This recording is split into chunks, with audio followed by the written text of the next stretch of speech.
Understand, Mr. Chairman, that, for example, in the case of some travel agencies where machines need to communicate with each other, a machine that does not have the same time, using, for example, a reservation system named Esquiva, if the time and date would not coincide, then that message would be rejected as a precaution.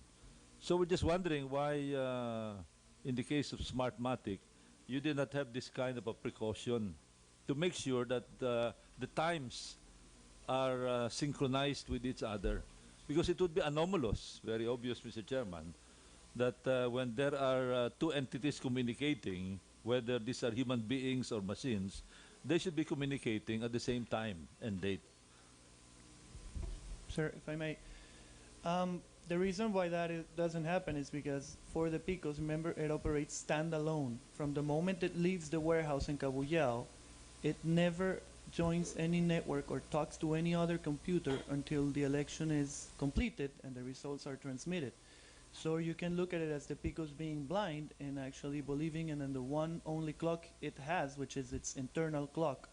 Other than that, it has no other reference to compare to. In the example you've just given us, the computer of the tribal agency is actually synchronizing with time servers over the internet. And even if you switch the time, if you have the proper settings, it will go back to the right time once it sees the reference of the time server. But the Picos is standalone, so it has no one to compare to. It basically has no one to tell them your time is wrong.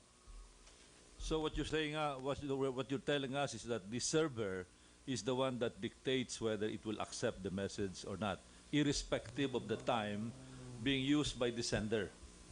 The server is not looking at the time, but rather the digital signatures and the contents of the package being generated by the Picos. So if the But if that's the case, Mr. Chairman, what's the use of having a time as far as the Picos sender is concerned?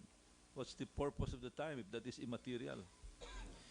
the time gives you the sequence of the actions, and when you actually Yes, but this, if I may interrupt, as Congressman Gomez says, if this sequence can be delayed to 10 in the evening, what the heck? My God. Sir, Your assurance was that anything that happens between 7 a.m. and 7 p.m. would be reflected as 7 a.m. to 7 p.m. I didn't know that 7 a.m. to 7 p.m. could be moved to 10 in the evening. Do you realize what a fool you have made, sir, of the legislators who passed this law? I understand, sir. With all due respect, it's an unforeseen situation. It's one Unforeseen? Of those. Yes, sir. That was the principal guarantee that this would be an honest election. That we would know digitally what would happen during election day and during the election hours. And you do, sir, if I may.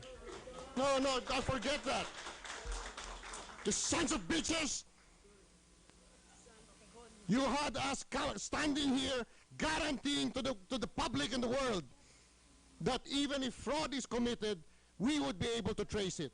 We never said that fraud could not be committed. But you said we could trace it. And now you tell me that at 10 in the evening you could do it and we would never know. No, sir. I stand by our product and we can Son trace of a everything bitch. that we do. Dispose of that Smartmatic and look for a new one that is free of fraud.